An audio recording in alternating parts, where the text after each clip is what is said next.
Kjo është miniera Cigar Lake. Gjysmë kilometri në sipërfaqe, minatorët nxjerrin nga toka një shkëmb aq të pasur me energji, sa mund të furnizojnë mbi 400 shtëpi për një vit të tërë. Është një nga burimet më të pasura të uraniumit në tokë, por këtu qëndron paradoksi. Sapo nxirret nga toka, ky uranium është i padobishëm për energjinë bërthamore. Kjo është ironia e natyrës. Uraniumi nxirr nga kjo minierë, teorikisht, mund të furnizojë qytete të tëra, por në formën e tij të papërpunuar nuk mund të ndezë asnjë llam të vetme.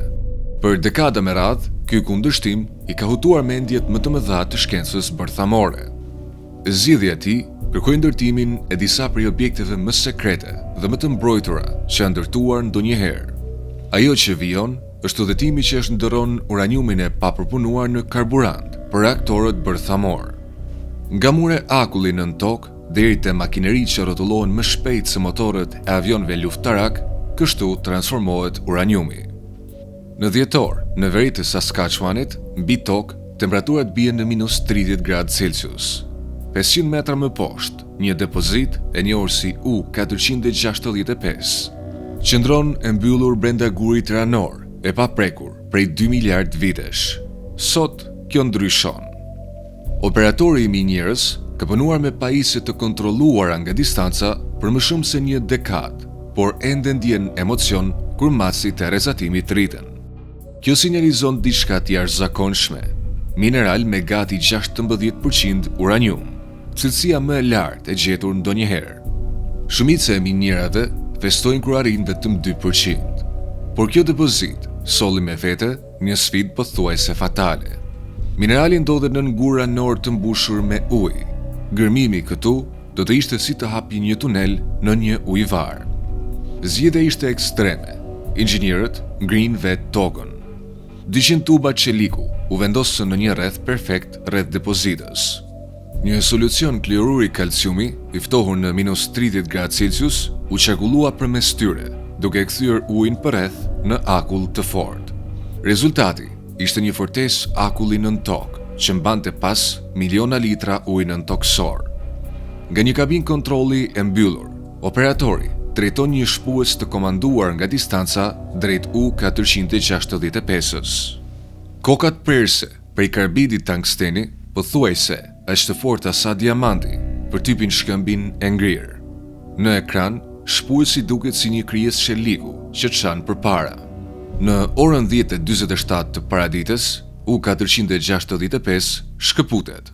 Një tramvaj komanduar nga distanca e merr nga 50 metra largësi, duke mbajtur njerëzit larg rrezatimit.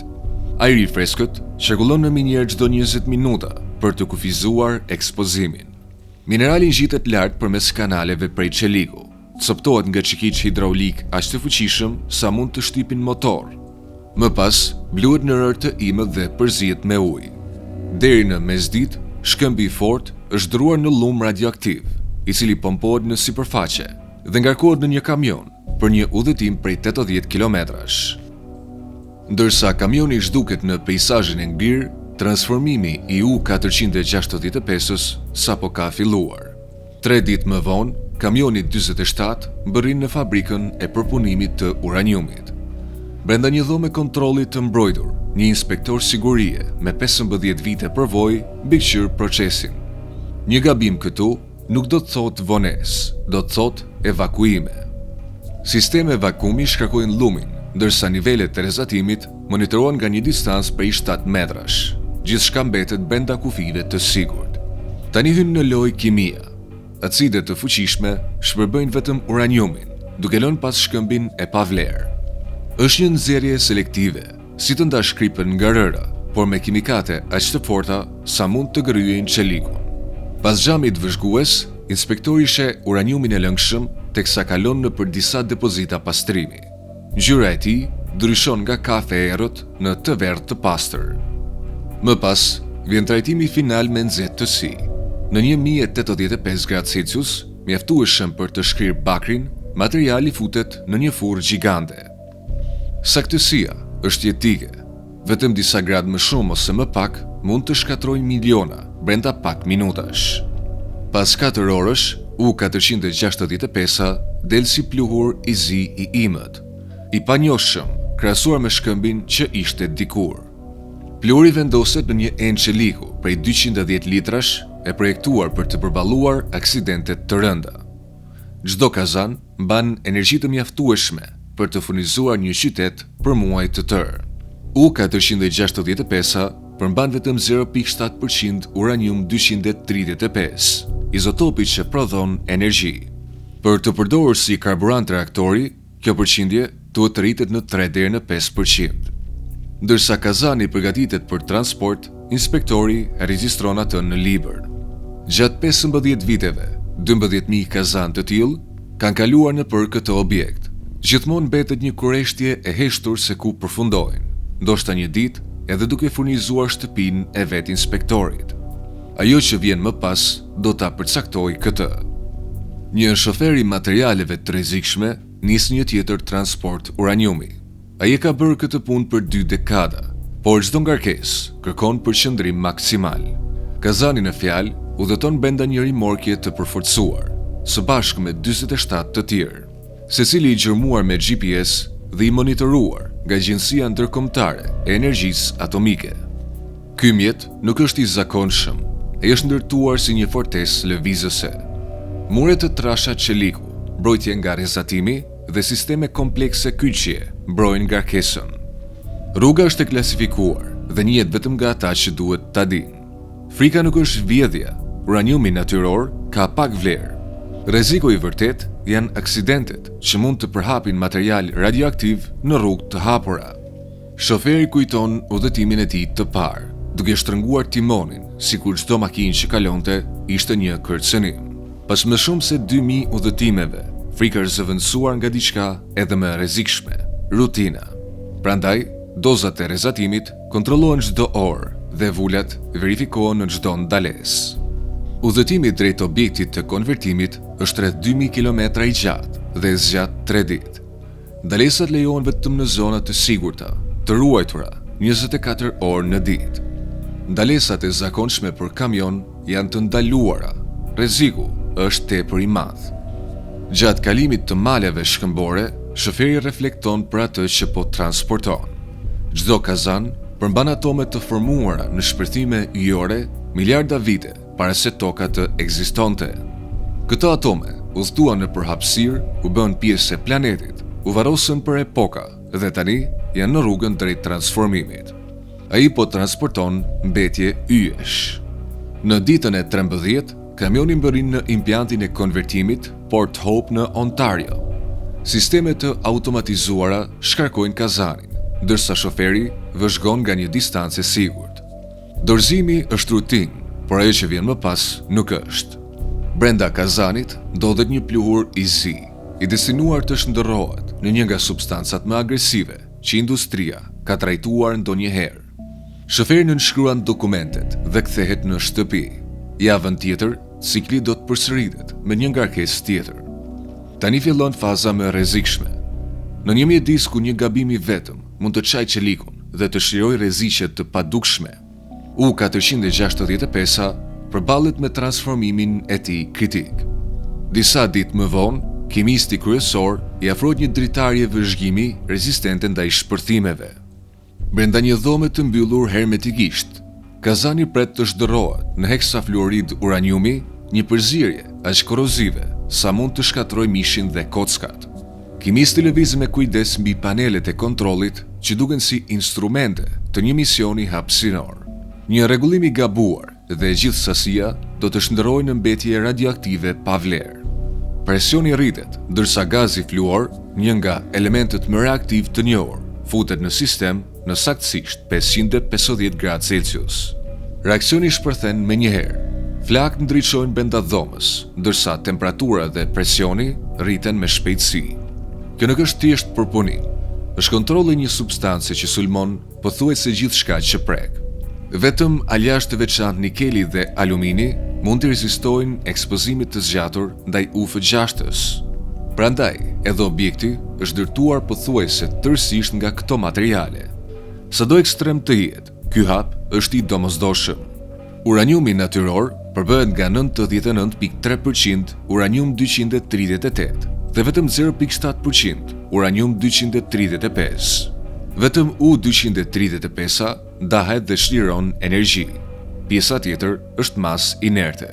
Ndarja e tyre është si të dallosh binjak që ndryshojnë në peshë vetëm disa kilogram në 1000. Fushat magnetike dhe kimia janë të padobishme. Izotopet sillen pothuajse njësoj. Zbulimi i kyç ishte fakti se heksafluoridi i uraniumit mund të ekzistojë si gaz në temperatura të menaxhueshme. Pasi bëhet gaz, fizika, jo kimia, mund ta kryejë ndarjen.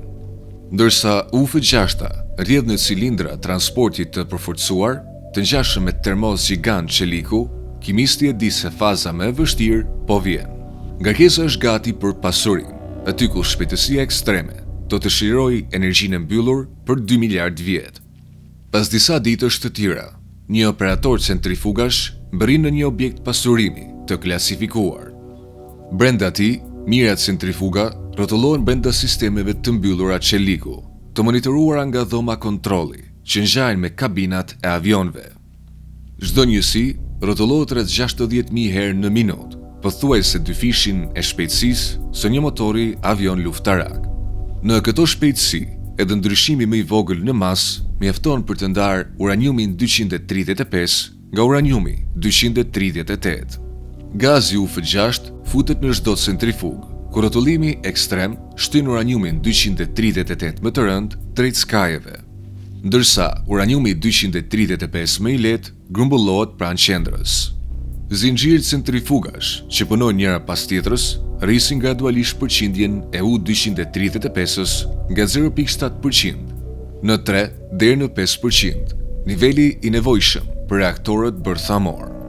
Raportet izotopike verifikohen vazhdimisht me spektrometri mase. Kur U-465 arrin nivelin e kërkuar të pasurimit, gazi shndërrohet sërish në oksid uraniumi në formë pluhuri. Ky material do të formohet në peleta dhe do të montohet në shufra karburanti. Shkalla është marramendëse.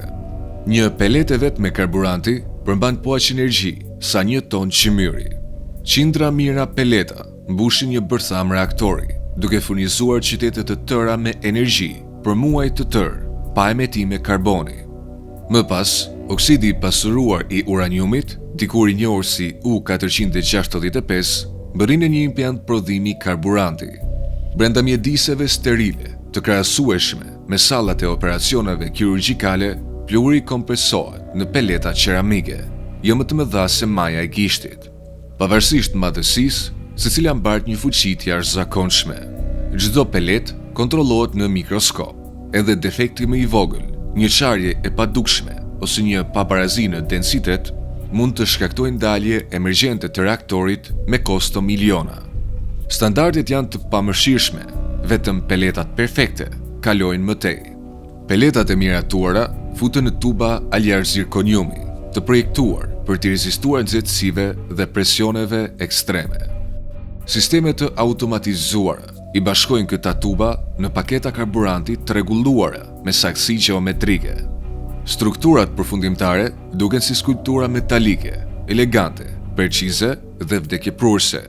Skaner me reze X dhe ultratinguj kryen kontrollet finale, duke zbuluar defekte që syri i njeriut nuk mund t'i shohë. Çdo paketë e përfunduar voloset dhe vendoset në kontenjer transporti të përforcuar, të projektuar për të përballuar aksidente katastrofike.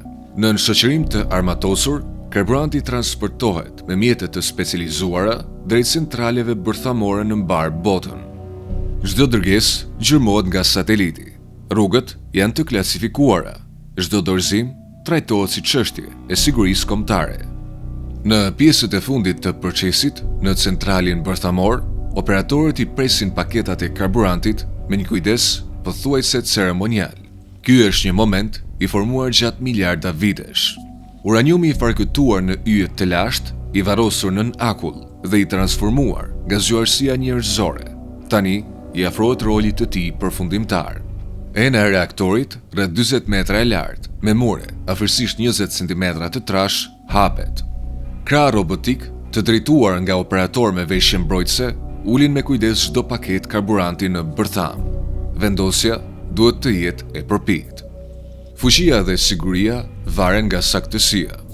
Fillon ndezja, shufrat e kontrollit tërhiqen. Aktiviteti i neutroneve rritet, pastaj ndodh momenti kyç. Atomi i parë i uraniumit 235 ndahet, i ndjekur nga miliarda të tjerë. Reaksioni zinxhir, i ndërruar nga shkencëtarët për dekada, ka nisur. Nxehtësia rritet, uji shndërrohet në avull, turbinat fillojnë të rrotullohen. Në dhomat e kontrollit, sistemet marrin jetë, ndërsa energjia elektrike përhapet drejt qyteteve.